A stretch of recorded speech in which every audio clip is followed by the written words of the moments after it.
You're listening to the Girl Dad Show. Welcome to Season 3 of The Girl Dad Show, where we explore the intersection of parenthood and entrepreneurial spirit.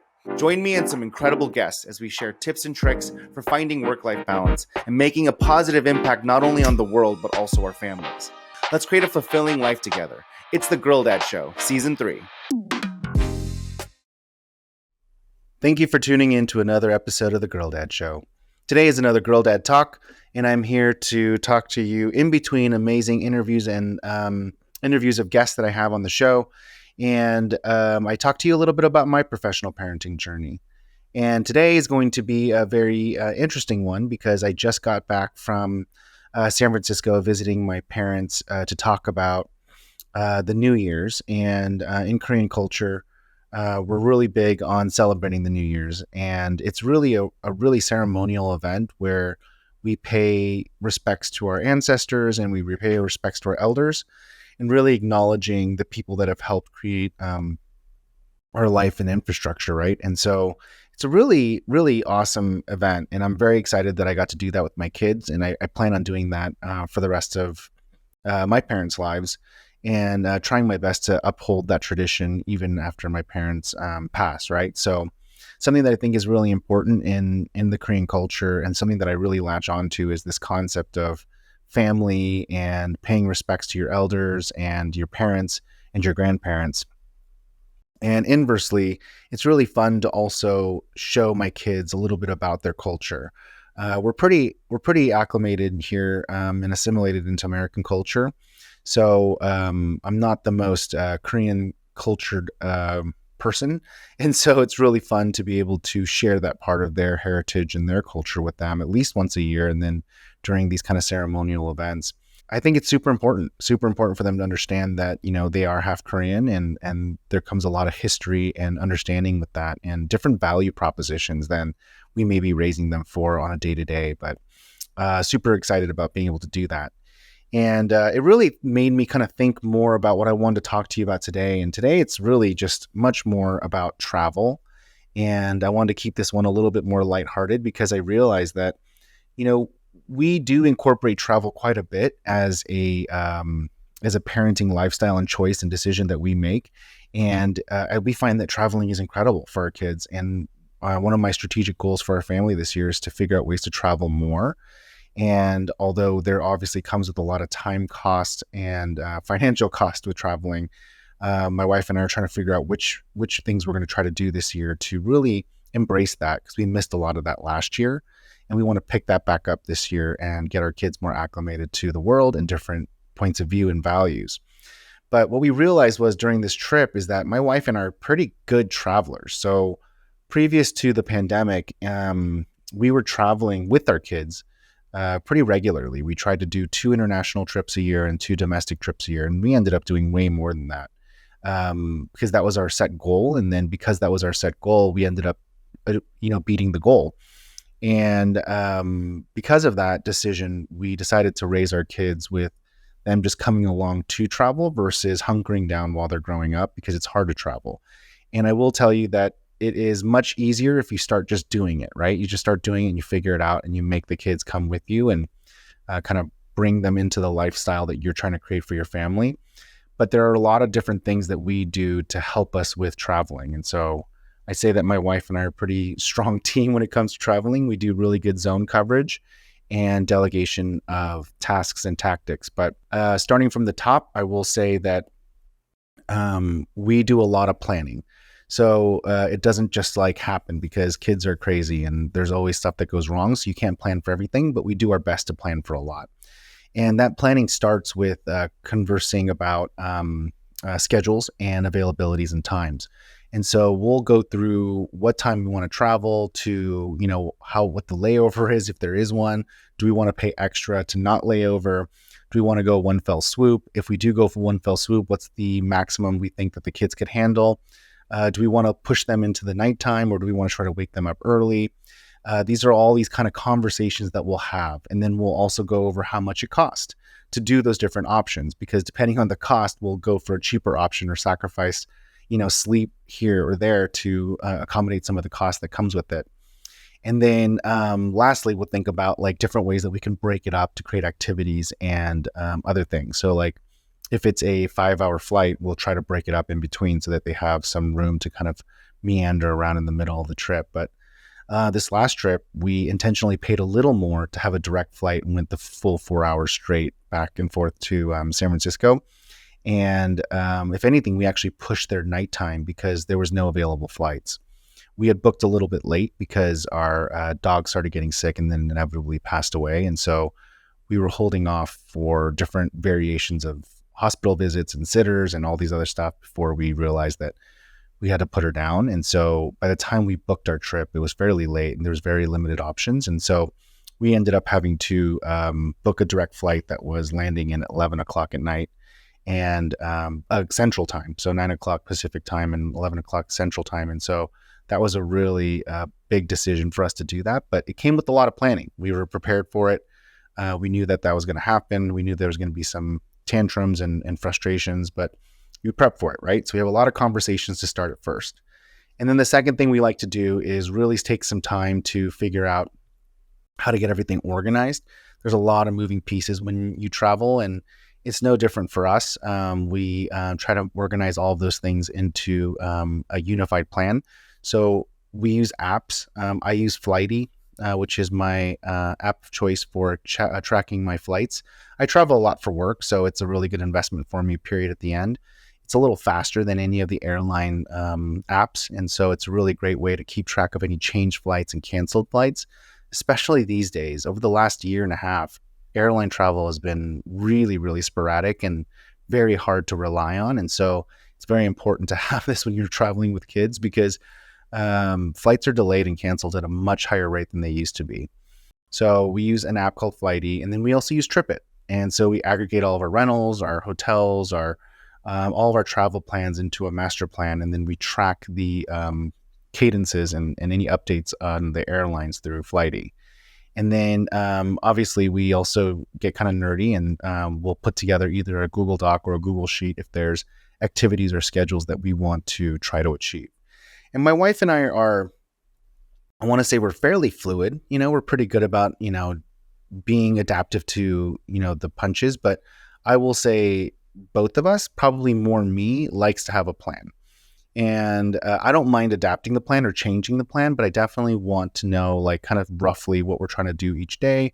And I like to map out the major markers and things that we want to accomplish and then adapt as needed or fill in things around those big boulders. But we typically will put together a Google Doc or a Google Sheet with an itinerary, depending on how robust the trip is. And then we also have a division of labor. My wife does most of the packing. She does all the packing for the kids, and I just pack myself essentially. And it's good and bad because I'm not really entirely sure what we have for them, but it's a really great way to make sure that someone is singularly focused and responsible for those items and for the kids. And then I'm just responsible for myself, which is also a problem because sometimes I don't pack well for myself. And I usually just pack like an hour before we leave, which is terrible planning. But I get so busy, it just, I don't know. I'm pretty comfortable with whatever I have. So I'm not too worried about that. But it is good to know that my wife is responsible for it. And if she does need help, we'll talk through what we think the weather will look like and what we should bring and optionalities. But for kids, we just bring one set of extra of everything, right? Whether it's pants or shirts or underwear or even a jacket or hoodie, we try to bring an extra one just because they get messy or dirty or things will happen. And so we just like to overpack for the kids. And then we just kind of go in with the mindset of just buy it if we need it and being adaptive to it. So laying the best plan we can, but obviously being open to the fact that we may need to adapt to the situation and just being comfortable with it. But that's kind of how we think about our travel with kids. And the last thing I will say is we have very bright luggage. So it's very easy to see your luggage. We're big believers in checking in your bags. We think that the hassle of trying to check a bag with young kids is not worth the salt. So we check our bags in and we just fly comfortably and enjoy the lack of stuff to worry about besides worrying about your backpack and your kids during the trip. And then we just take those extra 30, 40 minutes to go get your bag from baggage claim. Inevitably, we always still need to rent a car because both of our kids are not at the booster level yet. And because of that, we already know we're going to be stuck at the airport for another 30, 45 minutes getting our car.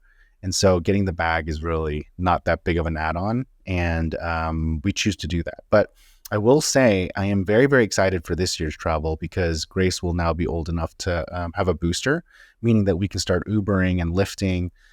We can start probably doing carry-on and just going straight from the airport into the location because she can ride on a booster seat. And that'll be really, really big deal for us. Game changer, because it should cut down 20 or 30% of our travel day. And that's very, very exciting. But that's kind of like how we think about travel.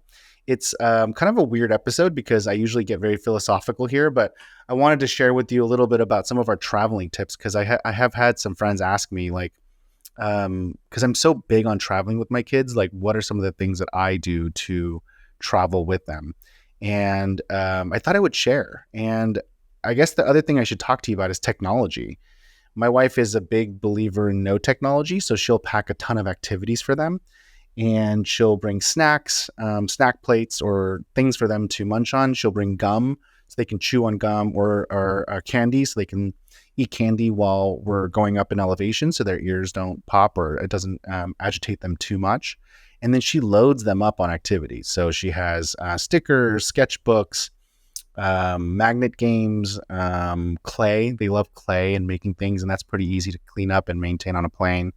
So they have all sorts of like coloring books, books to read, and then I am responsible for bringing the iPads, and I bring the technology, and I have them preloaded with their favorite TV shows like, Paw Patrol and Bluey and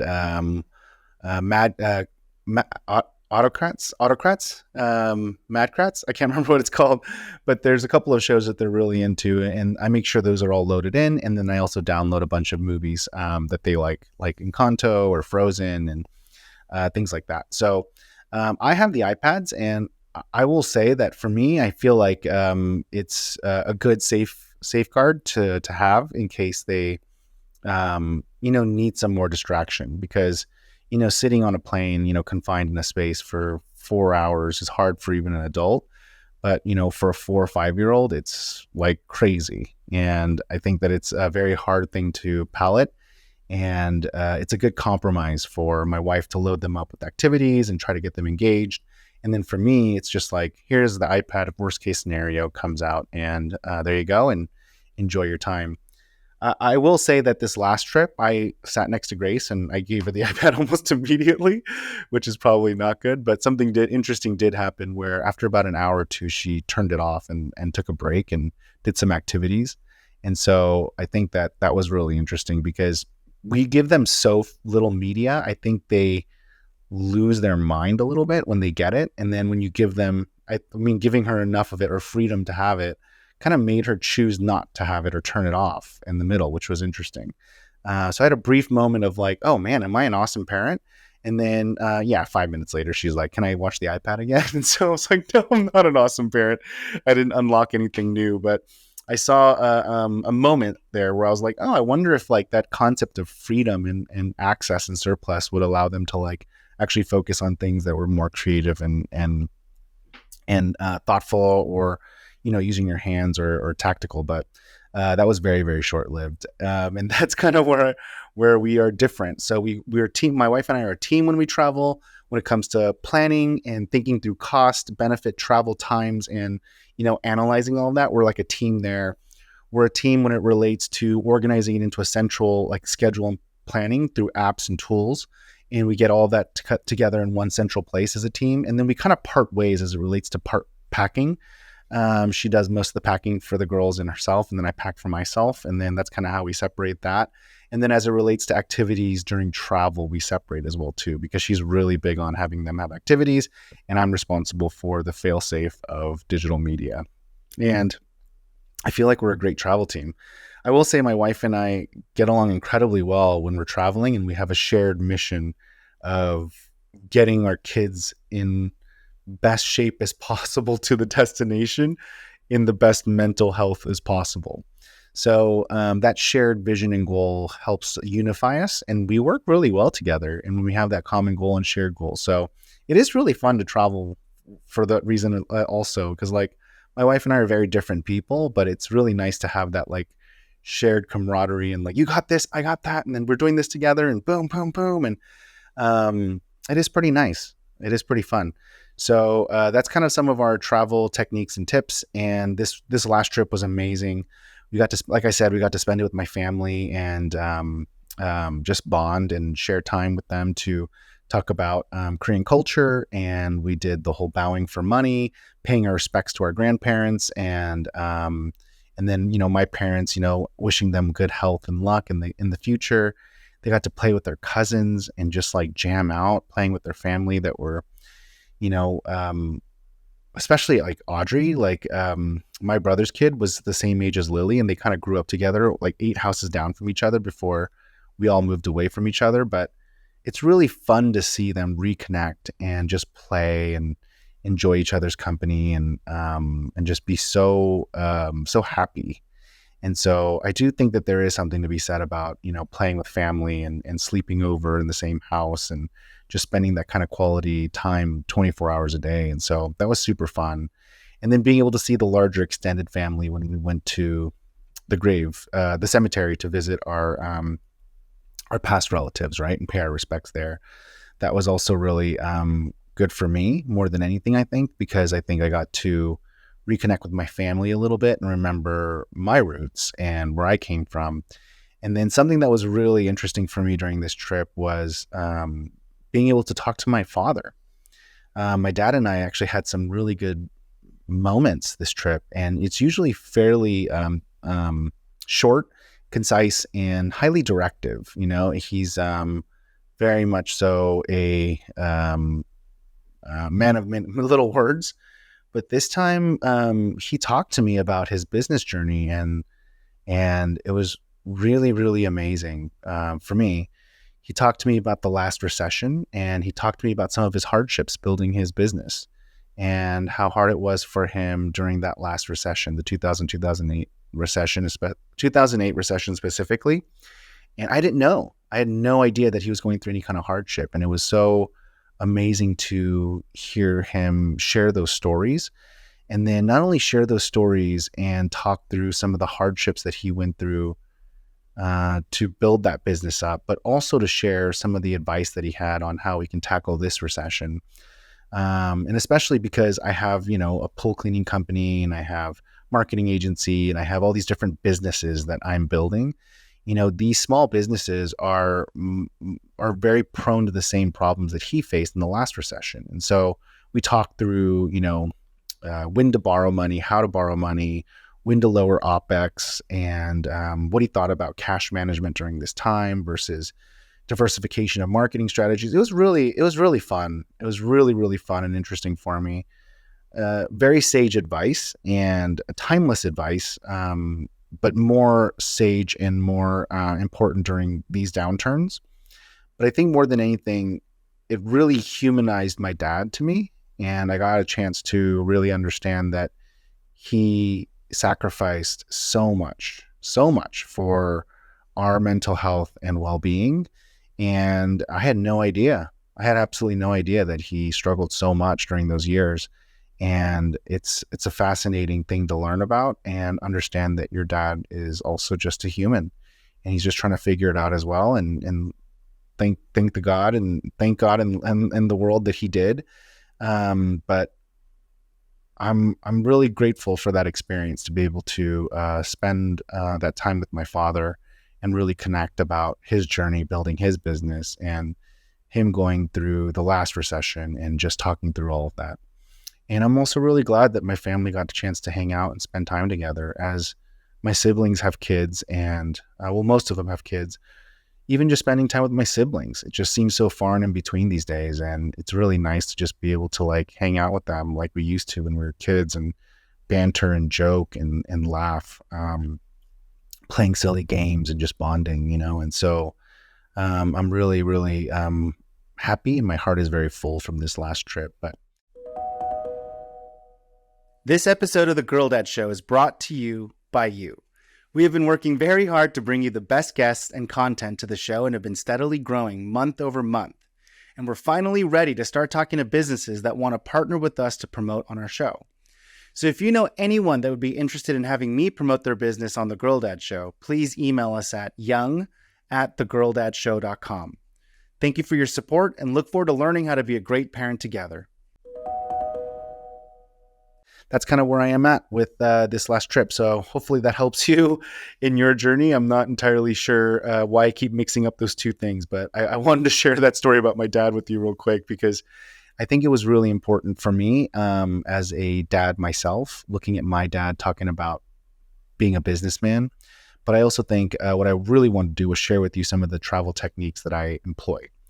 That being said, let's keep moving this forward here and go into some of the Girl Dad Talk questions. Okay, so this is something that we started recently, and I want to continue this. And I'm going to pick two questions from different listeners that have shared questions. And today, I started this last Girl Dad Talk, and I'm going to continue it this time. So the first one is advice for budgeting better as a parent. As a parent? That's a question. What investments or funds do you have set up for your kids? Oh gosh, that's a great question. I am not the one to be doling out investment advice. I am a terrible investor. None of my angel investments have worked out well yet. None of my real estate investments have worked out. None of my stock or crypto investments have worked out. I do have an IRA set up for both kids. And I do put in money every single month, and I have a financial planner that manages that. It's fairly minimal because I don't think that that's the best way to generate savings for them. I don't have the what's it called? The college plan. There's like a 420 or something like that. There's something like that, and I opted not to do that. I think that I could also, figure out a tax deferred solution or a cash solution to help them pay for college if that was the case. And honestly, I don't even know if my kids will go to college. I'm okay if they don't, right? And so I'm okay paying for that or having them get a loan to get it if they want to do that, or helping them pay just post-tax, right? Because I think there's alternate ways to invest and save for my kid.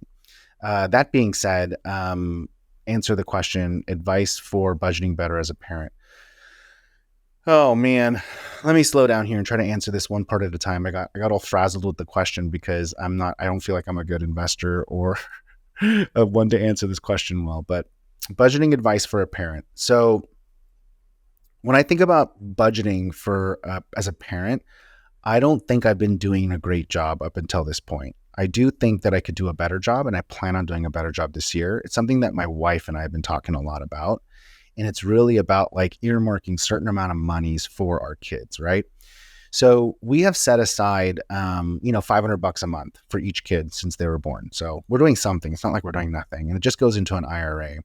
Do I think that I can do more than that? Absolutely. I think that I can absolutely start saving more for them and or doing alternate investment vehicles or even more vehicles, right? The thing that I think about when I think about my kids is how can I build my net worth and my assets more during this peak earning time for me, and use that then to actually supplement their funding and their needs as they grow older. And the reality for me is that I don't really feel like we should be responsible for so much of their stuff. We should be there to help them if they need it and to obviously be there for them if they want it. And then obviously they'd have to justify it, but the reality is I want them to also know that they can go get it themselves and that they can get it themselves. And I don't want them to grow up thinking that this stuff is already set aside for them. And it should be more of a safety net than a first course, right? And so I would love for that to transpire somehow, and I'm not entirely sure how to pull that off. But am I thinking about loading the budget for my kids unfairly? Absolutely. This year I plan on, putting my kids on payroll for the Girl Dad Show. And, they could be odd end jobs and also be spokespeople and models for the business. And I can start paying them and putting that into a savings account or what I'm most likely going to do is a self-directed Roth IRA and save up money in there and use that to help them grow their net worth and their net assets. So that's kind of how I think about my kids and what I think about their investment funds that I have set up for them. Is I have an IRA doing mutual funds on a brokerage account and ETFs, and then I'll put them on payroll and start saving up that income and those wages into a Roth IRA for them, and that's kind of the plan. And see if I can't help them invest that Roth into, good assets, good cash flowing assets to build up their net worth as they, come of age. And then as the first part, advice for budgeting better as a parent, my advice is try to be as pragmatic as possible and talk to your significant other as much as possible. I'm so bad at this, especially the last 3 years. I have been not budgeting at all and really just forecasting and taking a lot of bets. And I definitely am paying for it right now, and it's really, really bad. And so I need to focus back on budgeting and being very programmatic and conservative with my income and spending.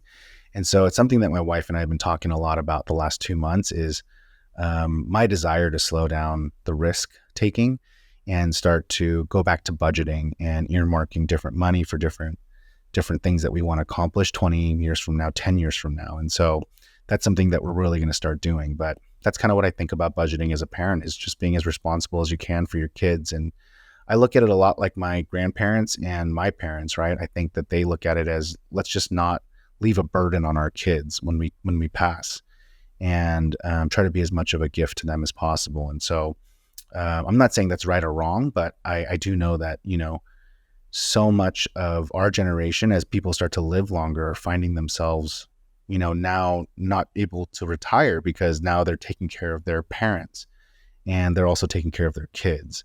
And then the next generation, as we start to live longer, are going to have, even 3 sets of generations to take care of.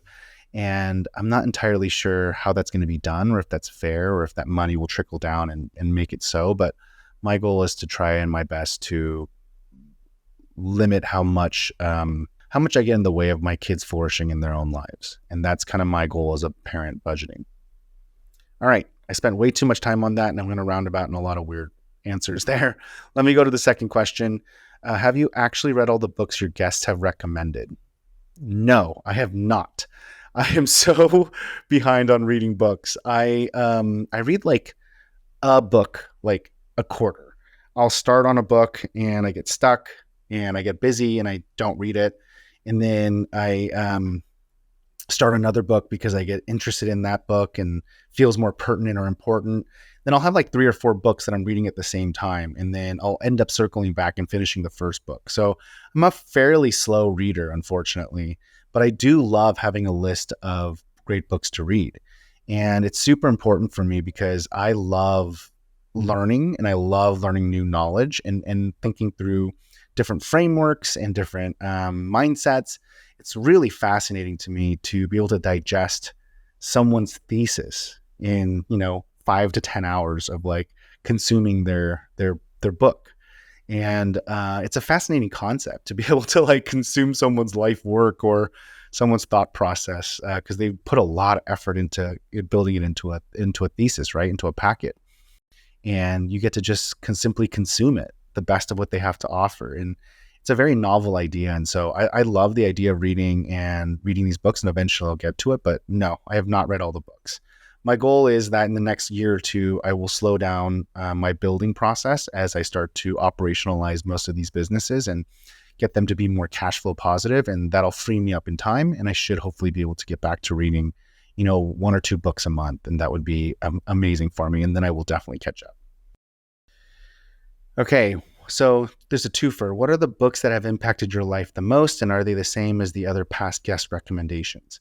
For me, books that have really impacted me the most is my favorite book, which is Hard Thing of Hardest Things by Ben Horowitz. My favorite book of all time. It is so good. It has really, really taught me a lot about the arduousness and the intricacies of building a business, especially one that grows quickly and has multiple layers, right? And you can see, through his personal story and kind of documentation of that journey of how complicated a business can be. It's not just business problems, it's people problems, it's vendor problems, it's negotiation problems, it's market problems. And it's a really, really never ending, exquisite puzzle. And I think that that's a really good book for anyone that's really interested in being an entrepreneur, to understand how it can operate and work, but also just to understand the realities of how difficult it can be. Another book that I really like is Jack Welch's From the Gut. It's an older one, but it's a classic. And I really, really, really understood this concept of growth at scale. And so I think he actually built the Sigma 6 thing from that experience. But needless to say, there's this whole thing where he is very, very programmatic about testing his people development skills and developing, the least path of least resistance for new verticals or horizontal integrations, and how he developed GE into this monstrosity, right? Like this conglomerate that basically enveloped the world during his heydays. And it's very, very interesting mindset and concept. And it has an unbelievable amount of inspiration for me as it relates to my desire to have ruthless prioritization and to think more programmatically and pragmatically, comes from that book. And I like to read it every few years just to kind of reinvigorate myself into that mindset. And then the last book that really had a big influence on me is Rich Dad Poor Dad. I think the concepts of it were really interesting for me. And it's really changed the way that I think about debt and the way that I think about what we call income versus, what it's just revenue. We talk about our salaries as income, right? But realistically, it's not. It's top line revenue, and then you pay taxes on that, and then you live your life and you try to save off of that. But businesses would call that revenue, and then you pay all of your stuff, OpEx and COGS from that, and then you pay taxes on it. And so this whole concept of like understanding how that flow worked was just like mind opening for me, because it really opened up my mind to not only are there 2 ways of generating money, there's 3 or 4 ways of generating money. And it's a very powerful book. And I know he's relating it a lot to real estate. And I know it's really popular with real estate investors, but because he uses that as like a cash flowing asset that isn't a liability. But I think the concepts of money are very, very powerful there. And it helped me really frame up money as a tool and as a vehicle versus a end goal or a success metric. And so how that all works is super, super powerful for me. So those are the 3 books that have really influenced and impacted my life. And I have heard 2 of those books come out during the guest recommendations, but I have not heard Jack Welch's From the Gut come out. So that's a new one for you.